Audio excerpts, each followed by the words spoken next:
সবাইকে স্বাগত জানাচ্ছি। আজকে আমি আছি চুয়াডাঙ্গা জেলার জীবননগর উপজেলার আনসার বাড়িয়াতে। আমি যেখানে দাঁড়িয়ে আছি এটা একটা মালটা বাগান। আমার পিছনে দেখছেন যে প্রতিটা গাছে বেশ চমৎকার মালটা ধরেছে এবং এই মালটাগুলো হলুদ জাতের মালটা। প্রতিটা গাছে 20 থেকে 25 কেজির উপরে মালটা আছে। এখানে আমি যেখানে দাঁড়িয়ে আছি এখানে প্রায় 10 বিঘার উপরে মালটা বাগান আছে।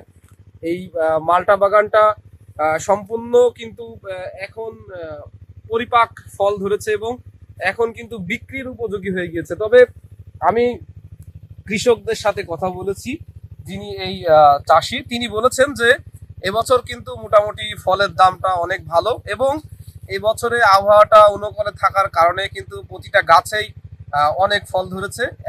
একেবারে একসময় যে এই অঞ্চলের মাটিতে প্রথম চাষ হয় সিডলেস লেবু, তার পরবর্তীতে কিন্তু ড্রাগন চাষ, মালটা, কমলা সহ বিভিন্ন ধরনের ফলের চাষ হচ্ছে এবং এই মাটিতে যে এত সুন্দর মালটা চাষ হবে কখনো কিন্তু মানুষ কল্পনা করতে পারেনি। আমি যদি দেখাই আপনাদের, আমার এই পাশে একটা ছোট গাছে দেখছেন যে কি পরিমাণের ফল ধরেছে এবং এই ফলগুলো কিন্তু খুব সুন্দর এবং মিষ্টি।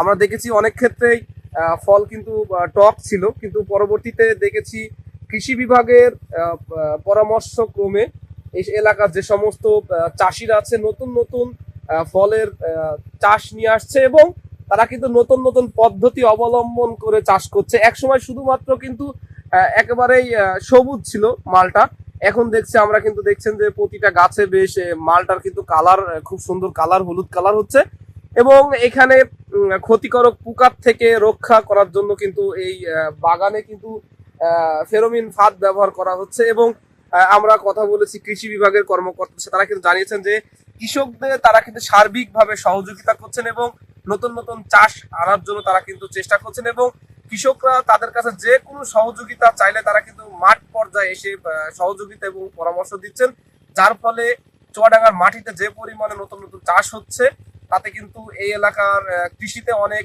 ডেভেলপ হয়েছে এবং আমাদের এই এলাকার মাটিতে এত সুন্দর চাষ হচ্ছে মানুষ কিন্তু কখনোই কল্পনা করতে পারেনি যে এ ধরনের বিদেশি ফল বাংলাদেশের মাটিতে চাষ হবে। তো আরো নতুন নতুন চাষ করবে কৃষকরা, এমনটি প্রত্যাশা রেখে আজকের মতো এখানেই বিদায় নিচ্ছি। সবাই ভালো থাকবেন, ধন্যবাদ সকলকে।